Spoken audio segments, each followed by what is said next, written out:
धर्म सम्राट स्वामी करपात्री जी के लिए कि हे भगवान, हे महापुरुष, हम आपके समय पर थे तो नहीं, पर आज भी हमको आपकी वह चेतना याद है, स्मरण है, जब आपने गाय माता के लिए सड़कों पर गोलियां खाई, डंडे खाए। लेकिन अब हम सब ये प्रण ठान लें कि अब रुकेंगे नहीं जब तक भारत हिंदू राष्ट्र ना हो जाएगा।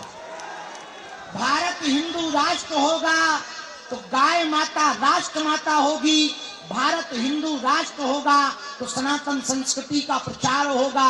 और जब हम आ रहे थे तब हमको नेपाल वाले कुछ लोग मिले, बोले गुरुजी नेपाल से हमका टेंशन ना लो, तुम चलो हम तुम्हारे इधर चलेंगे। तो बोले मतलब, उनकी मतलब सीधा है, तुम हमारा देश हिंदू राष्ट्र बनाओ, हम तुम्हारा बनवा देंगे। बड़े खुश हो गए, बोले गुरुजी बस इसीलिए आए हम। कहे नहीं चले चलो, 16 तारीख को मिलेंगे। तो 16 तारीख तक के लिए कौन कौन तैयार है? पक्का सावधानी पूर्वक चलोगे, भक्तों में जाओगे बीच में छोड़ के। और सुनो, हम बीच में आप लोगों को मिलते रहेंगे, हम स्वयं बुलवा लिया करेंगे, मिलते रहेंगे। जहां दोपहर के प्रसाद के लिए रुकेंगे या रात्रि के प्रसाद के लिए रुकेंगे तो बुलवा लिया करेंगे। रात्रि काल में भजन संध्या है, रोज एक ना एक संत आ रहे हैं, कभी कोई ना कोई महापुरुष आ रहे हैं, कोई ना कोई सिद्ध पुरुष आ रहे हैं जो आशीर्वाद देने भी आ रहे हैं। और भजन गाने के लिए भी भारत के बहुत प्रसिद्ध लोग भी रात्रि काल में पहुंचेंगे, हम सब वहीं बैठ करके सुनेंगे। आज वंदे मातरम गीत के 150 वर्ष चेतना के पूर्ण हुए हैं। आज हम सब कुछ लोग भारत में ऐसे हैं, उन्हें वंदे मातरम बोलने से दिक्कत है। तुम्हें है क्या? और जिन्हें है उन्हें भारत में रहना चाहिए क्या?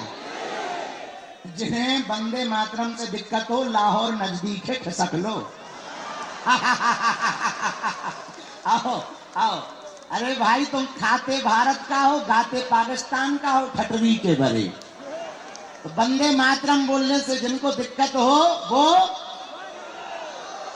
ज्यादा हो, टिकट हमसे ले लो लाहौर की। और करोगे क्या? 5वीं बात और अंतिम बात, अब हम क्योंकि बहुत लेट हो गए इसलिए चलेंगे।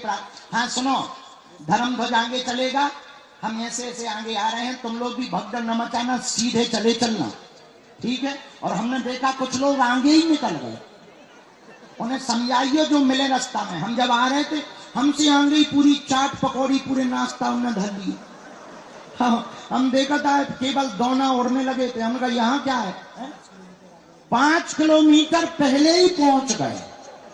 भैया हरो तुम ना ऐसा करियो, पतो लगे कि जिको पद यात्रा लेके जा रहा हूँ सबसे पाछे हैं, चेला उनके पहले ही आनंद लूट चुके हैं। हाँ, पिछली पद यात्रा में यही हुआ, इतने समोसा हमारे लिए धरे गए, एक तिनका ना मिला। हाँ, आज भी हमने यही देखा, जिस रास्ते से हमारे थे साफ कचौड़ी वचौड़ी उड़ रही थी। हमने कहा ये कौन खड़े? बोले जत्था। हमका किसका? बोले आपका। अरे हमका तो ये कर क्या रहे? बोले नाश्ता ले रहे, नाश्ता। हमका बहुत बढ़िया है। हमने पूछा पदयात्रा शुरू हो गई? बोले नहीं, वो तो पीछे आ रही, हम शुरू हो गए। हमका बहुत बढ़िया। हमका कहाँ के हो? बोले कहीं के नहीं है, बस आप ही के हैं।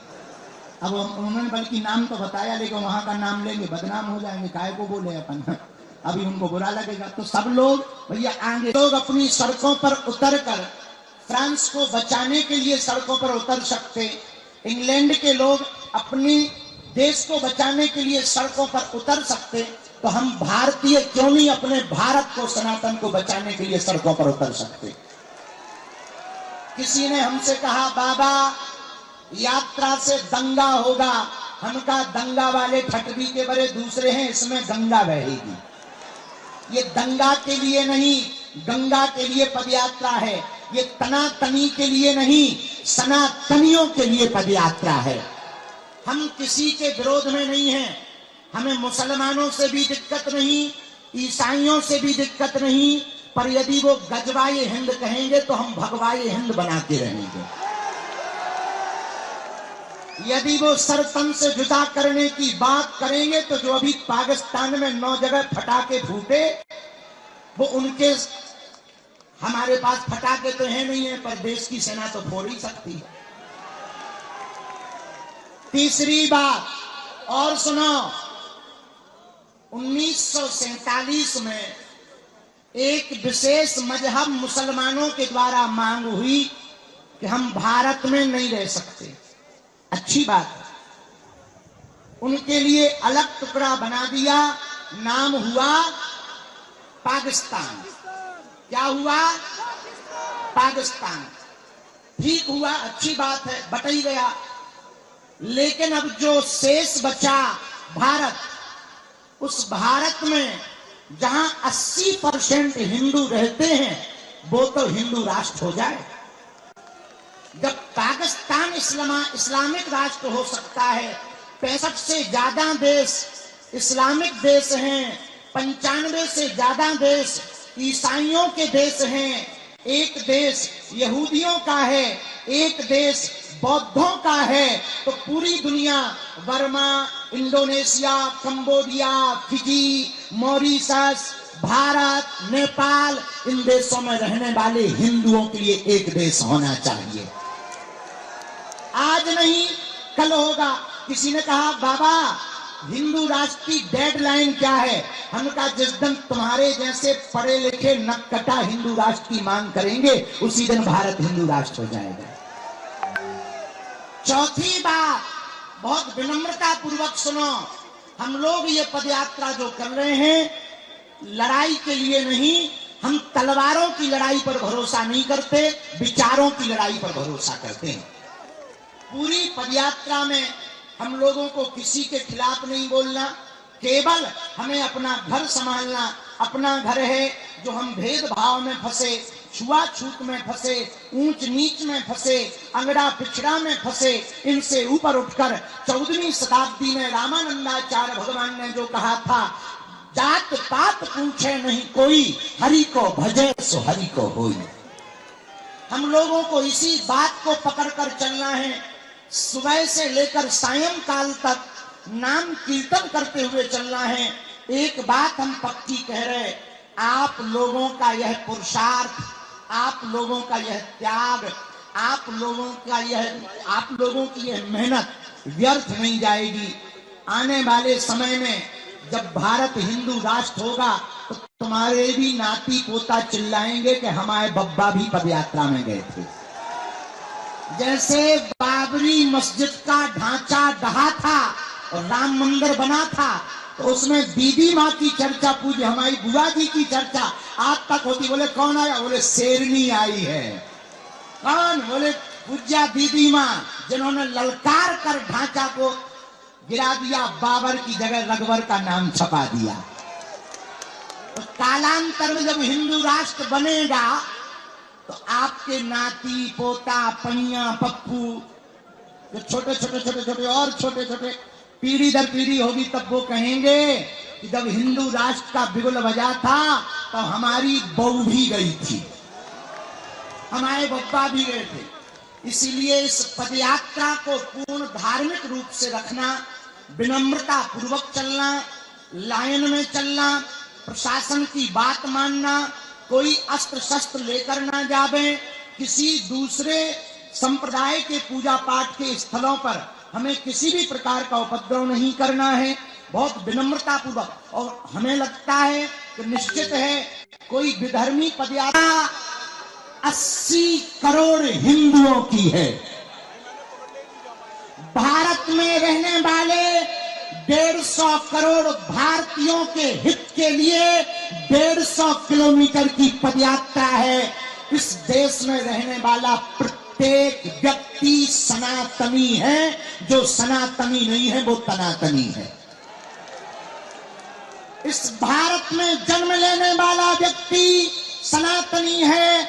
और पूरे बागेश्वर धाम के पागलों से प्रार्थना है, तुम पूरे 10 दिन की पदयात्रा में हमने कोशिश पूरी की पूज्य बद्रीनाथ वाले महाराज जी रात भर जागे, पूरा बागेश्वर मंडल रात भर जागा, पूरा सुंदरकांड मंडल रात भर जागा, पूरे संत समाज रात भर जागे।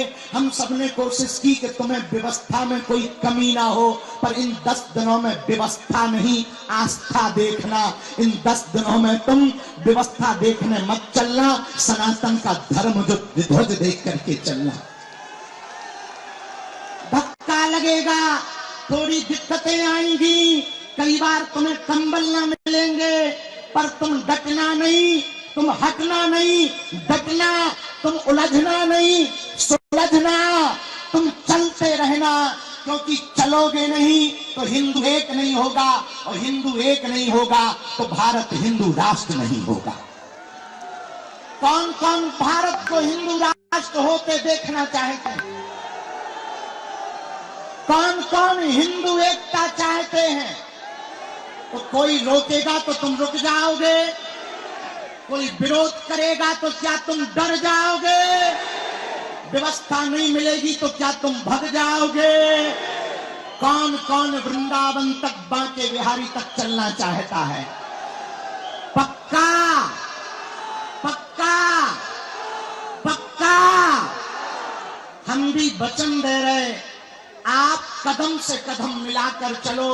हमारी तो बहुत छोटी सामर्थ्यता है, इन संतों की कृपा है, इन संतों का साथ और सनातनियों का हाथ। और नवंबर 7 एक ऐसा दिन आज का होगा जब भारत में एक विचारक क्रांति की यात्रा प्रारंभ हो रही है।